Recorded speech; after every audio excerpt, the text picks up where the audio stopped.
another reaction in part 2, that is free radical mechanism reaction, which is also based upon free radical mechanism. This is hydrohalogenation of asymmetrical alkene in presence of peroxide. This is the basic scenario of the reaction, in which this is the reactant.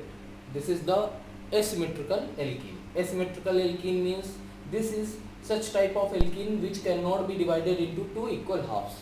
ये ऐसी alkene है जिसको आप दो equal part में divide नहीं कर सकते. कोई भी लाइन ऑफ सिमेट्री आपको नहीं मिलेगी, किसी भी तरह की प्लेन ऑफ सिमेट्री आपको नहीं मिलेगी. This is such type of compounds which has no any plane और line of symmetry, so that it can be divided into two equal halves. So this is known as asymmetrical alkene. So if in asymmetrical alkene we add HBr, this is the hydrohalogen acid. Hydrohalogen acid. If this hydrohalogen acid is added to this asymmetrical alkene in presence of peroxide, then these are the two basic products which you can assume to be formed, because hydrogen and bromine atom will get added to doubly binded carbon. जो hydrogen और halogen atoms हैं ये doubly binded carbon से attach हो जाएंगे. Now due to एसिमेट्रिसिटी, इसके asymmetric होने की वजह से ये प्रॉब्लम आ रही है कि हमारे सामने ये प्रॉब्लम है, ये सिचुएशन है कि हम हाइड्रोजन को किस कार्बन से अटैच करें और ब्रोमीन एटम को किस कार्बन से अटैच करें. This is the basic point, basic crucial point which we have to discuss and analyse. So in this asymmetrical alkene, if we add bromine atom to one first carbon, this first carbon, then one bromopropane will be formed, and if bromine atom is added to second number carbon, then two bromopropane will be formed. Now in this reaction, this is the major product of the reaction. One bromopropane is the major product of the reaction and two bromopropane is minor product. Here are two words, major and minor. How can we distinguish between major and minor product? In reactions there are different types of compounds which will get formed during the process of reaction. Reaction जब कोई भी reaction होती है तो उस reaction में कई तरह के प्रोडक्ट बनते हैं, बट मेजर प्रोडक्ट वो होता है जो ग्रेटर एक्सटेंट में बनता है, which is formed into greater quantity. ऐसा प्रोडक्ट जो ज्यादा अमाउंट में बनता है, that is known as major product. So if HBr will get added to this asymmetrical alkene in the presence of peroxide, then one bromopropane will be major product. It means it will get formed in greater extent. ये ज्यादा मात्रा में बनेगा. That's why it is major product. And two bromopropane will be formed in lesser extent. बहुत कम मात्रा में बनेगा. It means अगर ये 70% बनता है, it is formed in 70% ratio, then it will only get formed into 30% ratio. So you will be now aware of these two terms, major product and minor product. These are very simple terms which you can note down. Now peroxide. In this reaction we can use this peroxide, benzoyl peroxide. Benzoyl peroxide can be used in this reaction. The presence of peroxide makes this reaction very different. There are two types of reactions. First is only addition of HBr where no peroxide is used. Then reaction follows another mechanism which is cationic anionic mechanism. But if peroxide is present in this reaction, then this reaction will follow free radical mechanism. The presence of peroxide is the governing factor for this reaction. Why this reaction is following free radical mechanism? That is due to presence of peroxide. Benzoyl peroxide, you can note the structure of peroxide. This benzoyl peroxide, this is the structure of benzoyl peroxide. It is the peroxide linkage present in the peroxide. Here you must be aware of this simple rule that peroxide, presence of peroxide is a very necessary condition or sufficient condition for reaction to follow free radical mechanism. अगर किसी भी reaction में peroxide की presence है, then we can predict that this reaction will follow free radical mechanism. If peroxide is present in the reaction, then reaction will follow free radical mechanism. That's why this peroxide has been used, and now we will see how product is formed by free radical mechanism. Remind this rule once again, that presence of peroxide is an indication for free radical mechanism. If presence of peroxide is there in any reaction, then we can assume that this reaction will follow free radical mechanism. This was the free radical which was used in this reaction. This was the peroxide linkage present in the benzoyl peroxide. देखिए peroxide linkage ये है, और free radical mechanism के लिए हमें free radical formation जरूरी होगा.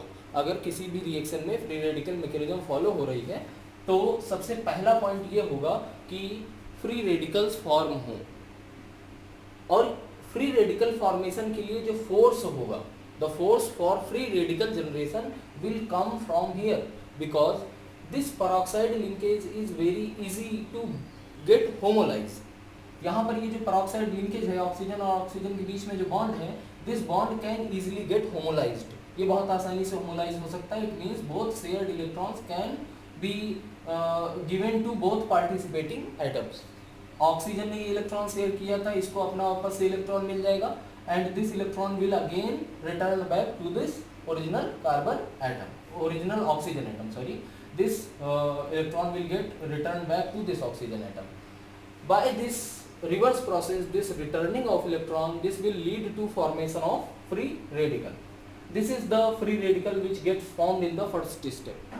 You know that free radical generates free radical. If free radical is formed in the first step of the reaction, then ongoing steps will also follow free radical mechanism.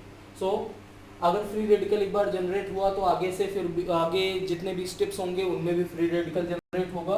So from here I have written that from here force for homolysis of HBr bond, जो hydrogen और bromine के बीच में जो bond present है, HBr के बीच में बॉन्ड प्रेजेंट है, इसके होमोलिसिस के लिए फोर्स यहाँ से आ रहा है, क्योंकि इन्होंने कहा भैया एक बार हमने फ्री रेडिकल बना लिया है. Now free radical can only get attached with the free radical only. So अगर आप एक बार वैसे यहाँ पर HBr जो हाइड्रोजन ब्रोमाइड ये आपका सब्सटेंस है, इसमें होमोलिसिस फेवरेबल नहीं है.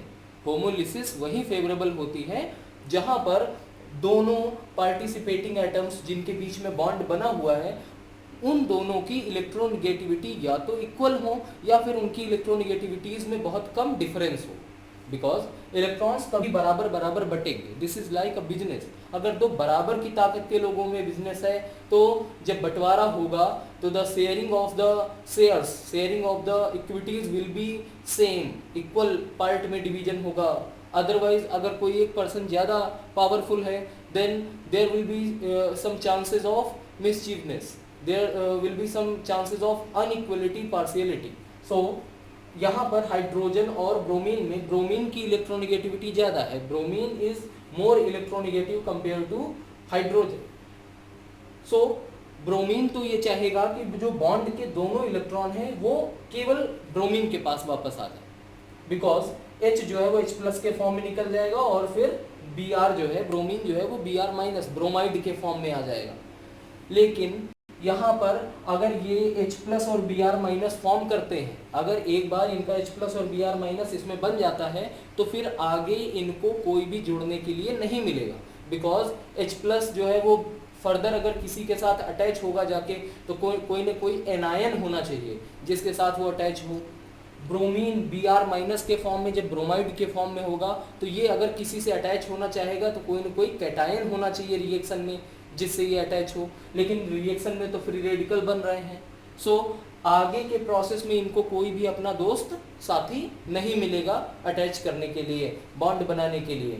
सो इनके लिए कंपल्सन है, ये एक नेसेसिटी है that this bond will only undergo homolysis. That's why hydrogen free radical and bromine free radical will get form. Now from the revise from the previous lecture that hydrogen is lesser in size compared to bromine. Bromine has greater size compared to hydrogen. So hydrogen free radical due to being lesser in size will have instability. Size किसी भी free radical का size जितना कम होगा वो उतना ही ज्यादा unstable होगा. Due to unstability it will be more reactive. Unstability ज्यादा होगी, that's why it will be more reactive, and bromine will be less reactive.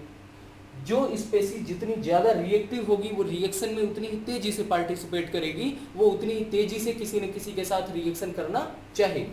So in the first step this was the free radical formed.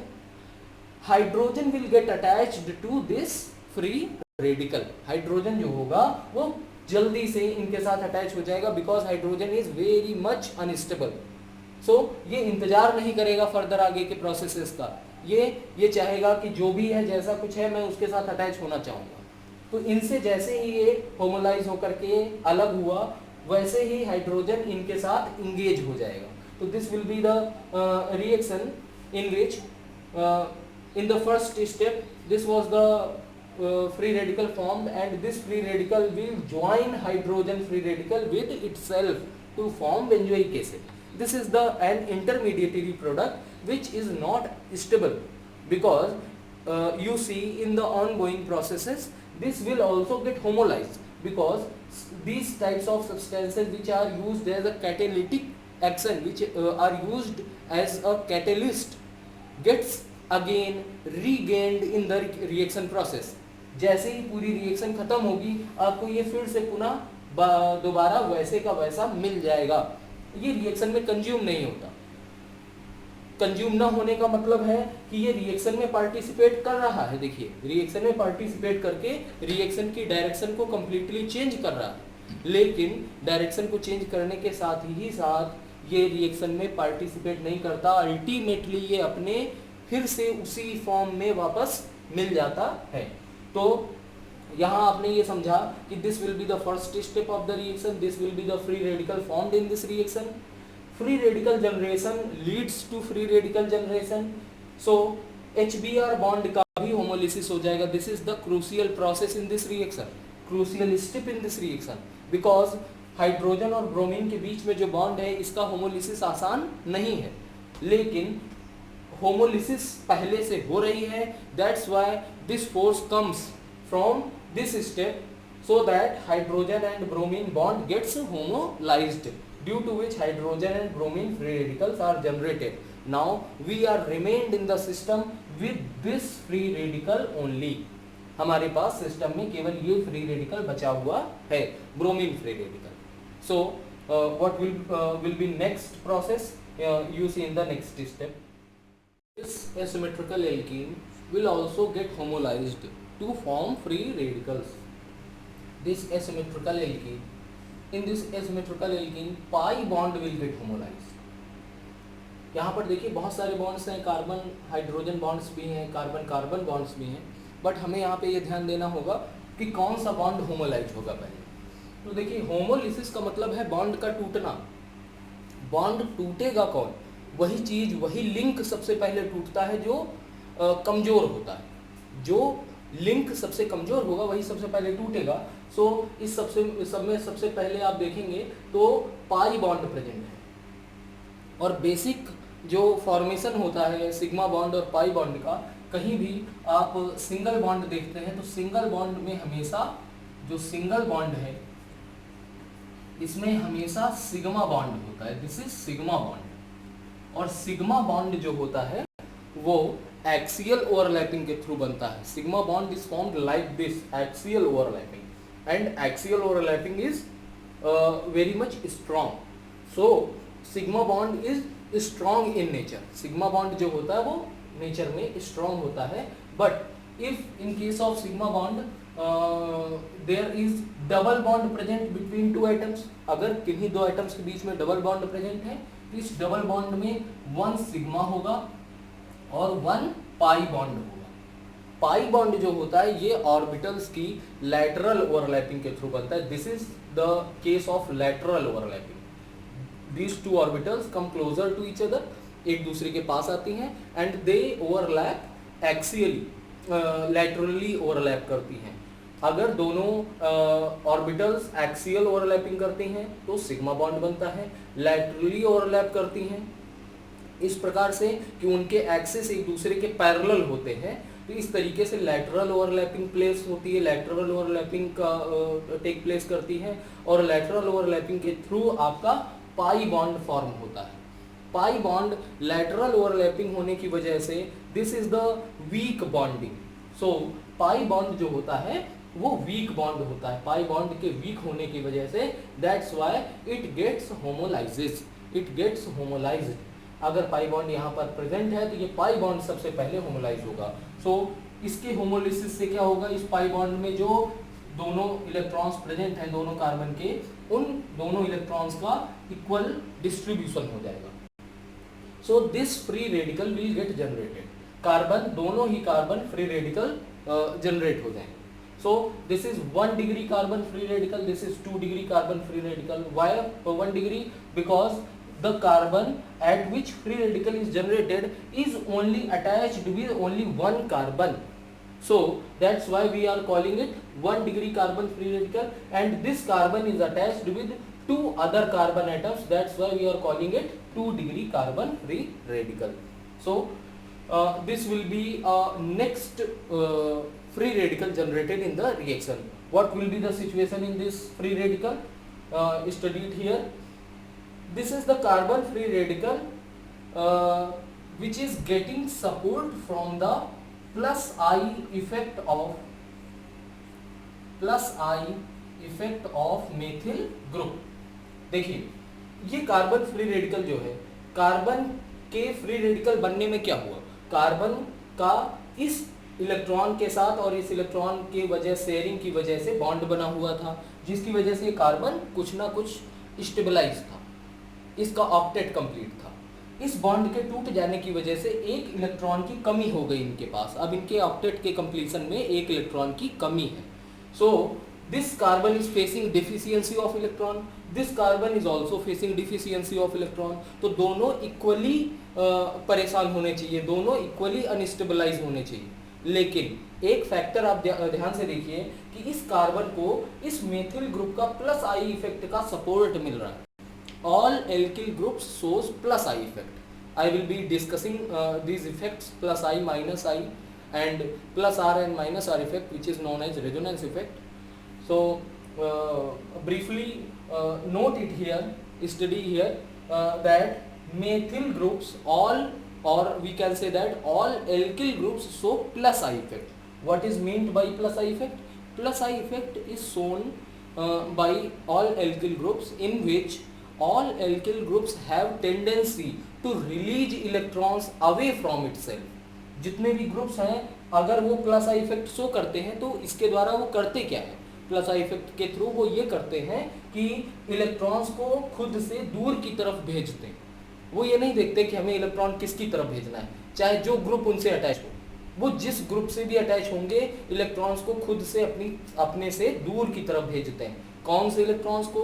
Bond से electron को, bond के electrons को खुद से दूर की तरफ भेजते हैं। सुनिएगा ध्यान से, कार्बन या यहाँ पर जो मेथिल ग्रुप होगा, जब ये बॉन्ड इलेक्ट्रॉन्स को अपने से दूर भेजेगा तो ये इस कार्बन के इलेक्ट्रॉन्स की कमी को कुछ ना कुछ पूरा कर रहा होगा। इस कार्बन के पास जो इलेक्ट्रॉन्स की कमी है उस कमी को ये कुछ ना कुछ मात्रा में कम कर रहा होगा। सो ये मोर स्टेबल साइट होगी। अनस्टेबिलिटी होगी, लेकिन अगर हम इसकी अनस्टेबिलिटी को इससे कंपेयर करें, दोनों फ्री रेडिकल का अगर हम कंपैरेटिव एनालिसिस करें तो ये this free radical will be more stable compare to this carbon free radical. So this will be more stable site. More stable site means less reactive. These are the well known terms. More stable site, hence less reactive. This will be less stable site because it is not getting support from anywhere. इसको कहीं से कोई support नहीं मिल रहा है, इनके पास electron की कमी जैसी है वैसी ही अभी भी है। So this is less stable site due to being lesser stable, this is more reactive. This carbon free radical is more reactive. So in this case you have come to know that this is more stable site, hence less reactive. This is more reactive site because it is very much unstable compared to this carbon free radical. देखिए यहाँ पर आपने देख लिया कि ये free radical हमारा generate हुआ और इस फ्री रेडिकल में this will be more stable site, hence less reactive. This will be less stable site, hence more reactive. ये लेस रिएक्टिव होगी और ये मोर रिएक्टिव साइट होगी, ये आपको यहाँ पर नोट करना पड़ेगा। So this was the free radical generated, and this was the free radical generated in the second step. So these are the two free radicals which are present in the system till now. अभी ये दोनों free radical ही हैं जो अभी हमारे पास system में present हैं. सो अब देखिए ब्रोमीन किस फ्री रेडिकल से अटैच हो. ब्रोमीन के पास यहाँ पर चॉइसेस हैं, दो चॉइसेस हैं, या तो ये इस कार्बन के साथ अटैच हो या फिर इस कार्बन के साथ अटैच हो. सो with this choice we have to analyze where bromine free radical will get attached very efficiently. Bromine का किस फ्री रेडिकल के साथ अटैचमेंट इफिशियंट होगा ये हमें देखना होगा. सो देखिए इसका भी आंसर आपको इसी फैक्ट से मिलेगा that this is the more reactive site, और जो मोर रिएक्टिव साइट होगी वो रिएक्शन में पहले पार्टिसिपेट करेगी.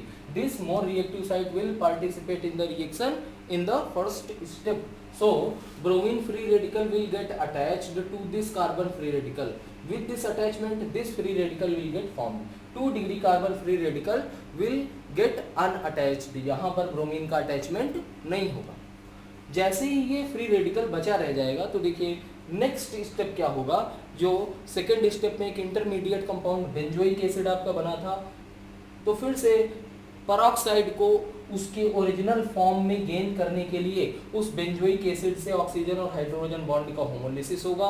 ड्यू टू दिस होमोलिसिस ये हाइड्रोजन फ्री रेडिकल फ्री होगा. यहाँ से इस बॉन्ड से ये हाइड्रोजन फ्री रेडिकल के फॉर्म में फ्री होगा, और ये हाइड्रोजन फ्री रेडिकल जो जनरेट हुआ ये इस 2 डिग्री कार्बन फ्री रेडिकल से अटैच होगा.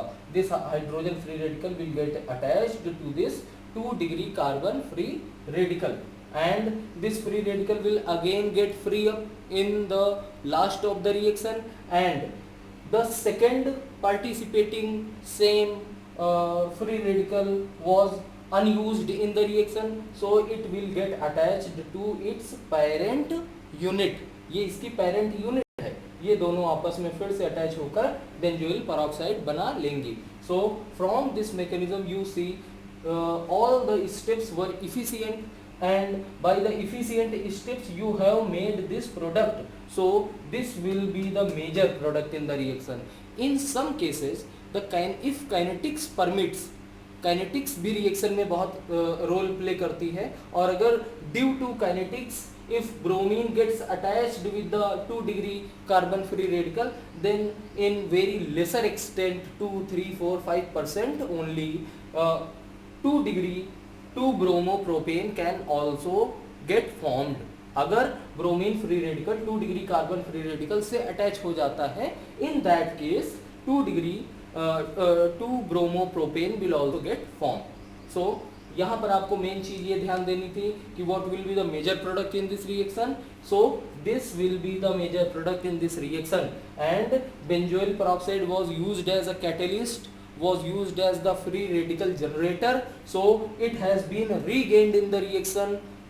When reaction has completed it was gained in its original form. ये अपने उसी पुनः वास्तविक स्वरूप में प्राप्त हो गया, पुनः उसी वास्तविक अपने रूप में वापस रिएक्शन से बाहर हो जाएगा. And this will be the major product formed in this reaction. So you have to note down all the important steps of this reaction and analyze the formation of product. Thank you.